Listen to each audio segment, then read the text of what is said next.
Doctor Iqbal صاحب جب ان کی عمر 63 سال کے قریب پہنچی، وہ عاشق رسول جس نے کہا تھا کہ کی محمد سے وفا تو نے تو ہم تیرے ہیں، یہ جہاں چیز ہے کیا لوح و قلم تیرے ہیں، خیمہ افلاک کا استادہ اسی نام سے ہے اللہ سبق۔ جس ڈاکٹر اقبال نے عشق رسالت کی آگ بدن میں لگا دی، وہ خود عاشق رسول تھا۔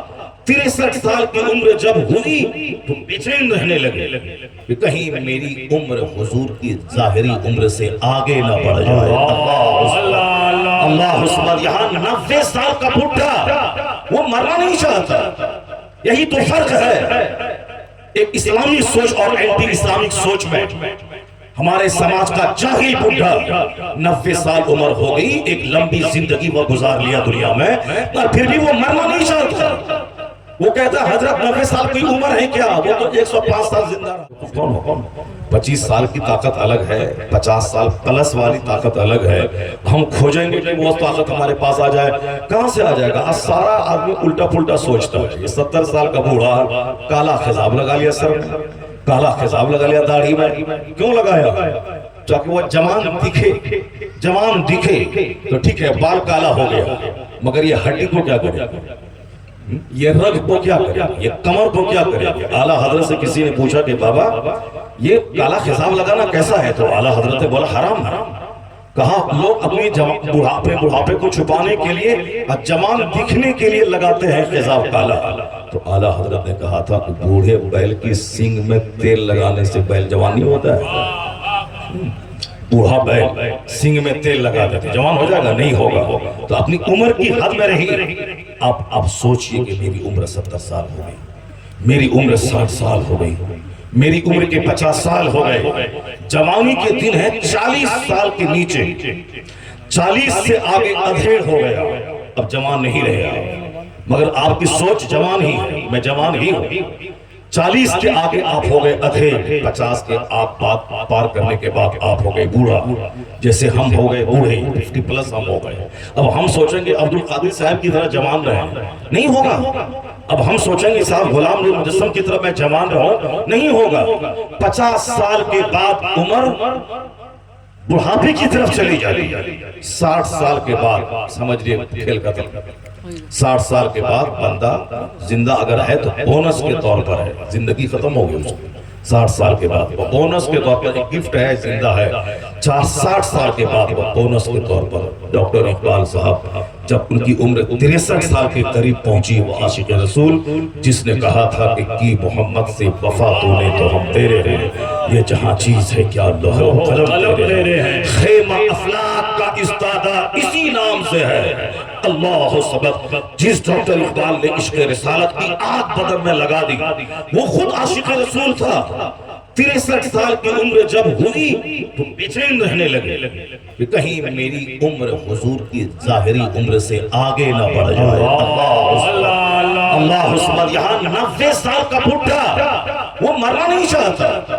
یہی تو فرق ہے ایک اسلامی سوچ اور اینٹی اسلامک سوچ میں۔ ہمارے سماج کا جاہل بڈھا 90 سال عمر ہو گئی، ایک لمبی زندگی وہ گزار لیا دنیا میں، اور پھر بھی وہ مرنا نہیں چاہتا۔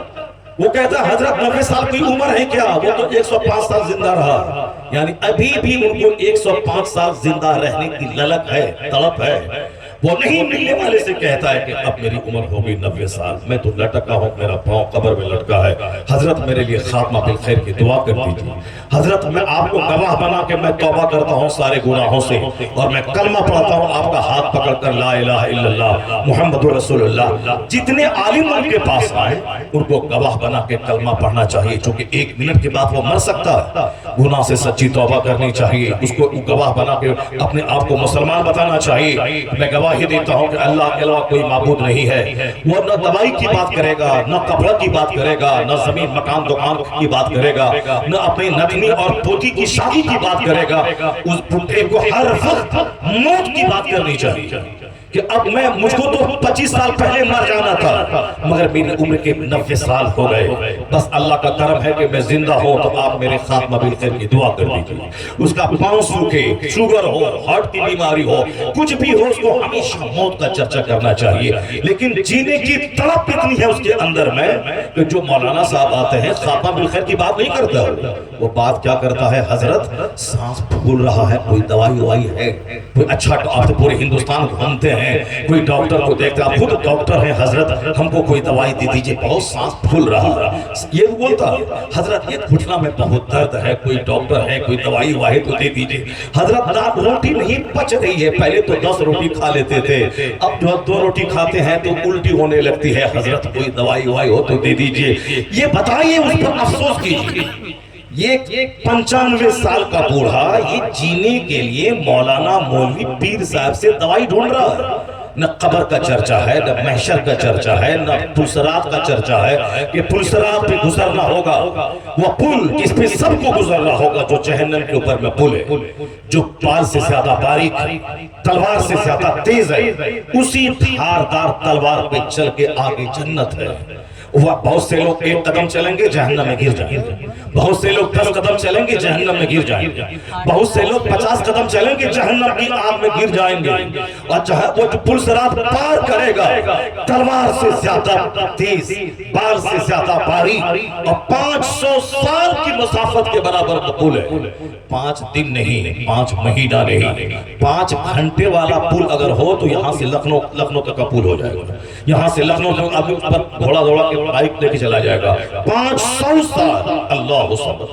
یہی تو فرق ہے، نیتا دنیا کی بات کرتا ہے، دنیا دار، انجینئر، ڈاکٹر، پروفیسر صرف کھانے پینے مال متا کی بات کرتے ہیں، اور ایک عالم دین آخرت کی بات کرتا ہے، وہ جنت کی بات کرتا ہے، جسے پل صراط سے گزرنا ہے، جسے جہنم کے اوپر میں اس پل سے گزرنا ہے، 500 سال کی مسافت کے برابر ہے وہ پل، اس کے بعد ہی ہے جنت وہاں جانا ہے۔ کبھی یہ 95 سال کا بوڑھا اس پل صراط کی بات نہیں کرتا ہے کہ حضور اس پل پہ کیسے پار کریں گے، کوئی نسخہ بتائیے، کوئی سامان بتائیے، کوئی وظیفہ بتائیے، کیسے اس پل صراط سے گزرنا ہوگا۔ گزرنا تو سب کو ہوگا، جیسے موت کا مزہ سب کو چکھنا ہے، پل صراط سے بھی سب کو گزرنا ہے۔ حضور کوئی نسخہ بتا دیجیے تاکہ آسانی سے گزر جائے۔ قبر میں رہنا ہے 5000 سال، قیامت قائم نہیں ہوگی ابھی، کل قیامت آ سکتی ہے، مگر آئی نہیں۔ جو لوگ 10,000 سال پہلے مر گئے وہ 10,000 سال سے قبر میں سناٹے میں ہے، مٹی میں ہے، عالم برزخ میں ہے۔ قیامت کل بھی قائم ہو سکتی ہے، لیکن 50,000 سال کے بعد بھی ہو سکتی ہے۔ تو قبر کی منزل ہزاروں سال، جہاں قیامت کا ایک دن 50,000 سال، اور جہاں پل صراط سے پار کرنا ہے 500 سال کے مسافت کے برابر۔ نیکی بدی تولی جائے گی ترازو پہ، ایک طرف نیکی ایک طرف بدی، نیکی ہے 1 لاکھ اور برائی ہے 50,000 کروڑ۔ جو کہ سجدہ ہم کرتے ہیں دن میں جمعہ ایک جمعہ، اور یہاں گناہ کرتے ہیں ایک دن میں 1000 بار۔ غیبت زنا سے زیادہ سخت گناہ میں مزہ لے کے کرتا ہوں۔ جھوٹ بولنا حرام ہے، روسی اس سے گھٹتی ہے، منہ سے بدبو پیدا ہوتی ہے، اور آج کل 90% لوگوں کے منہ سے بدبو آتی ہے، اس کے بدن سے بدبو آتی ہے، اس کی بولی سے بدبو آتی ہے۔ یقین نہیں آئے تو آج کے بعد سے آپ تجربہ کرنے لگی، جس کے پاس بیٹھے اس کے بدن سے بدبو آئے، اس کے منہ سے بدبو آئے گا، کیونکہ جھوٹ بولنے والے کے منہ سے بدبو آتی ہے، جھوٹ بولنے والے کے منہ سے بدبو آتی ہے، جو غیبت کرتا ہے اس کے منہ سے پاخنی کی طرح بدبو آتی ہے۔ جو میری ماں بہن بیٹیاں ساس کی غیبت کر رہی ہیں، فون پہ اپنی ماں سے فون کر رہی ہیں، یہ بہت انتہائی گھٹیا عورت ہم کو مل گئی امی، یہ ہمیشہ گالی دیتی ہے، ہمیشہ ٹارچر کرتی رہتی ہے، میں 1000 کچھ کروں یہ اپنی بیٹی ماننے کو تیار نہیں ہے، مجھ کو یہاں رہنے کا من نہیں کر رہا ہے۔ وہاں سے ماں کیا بولتی ہے فون سے کہ تم ڈرنا ورنا مت، وہ ایک بات بولے تم 50 بات بولنا اس سے، وہ تب کہ مت رہنا ہے۔ اب یہاں ساس بہو میں جنگ ہوئی، شوہر نے طلاق دے دیا، اس کا ذمہ دار کون ہے؟ اس کا ذمہ دار ہے وہ ماں، جس ماں نے اپنی بیٹی کو صبر کرنا نہیں سکھایا، جس ماں نے اپنی بیٹی کو ساس سے لڑنا سکھایا ہے، اسی کا نتیجہ ہے کہ ہو گئی طلاق۔ یہاں تو کنواری 18 سال کی لڑکی کی شادی نہیں ہو رہی ہے،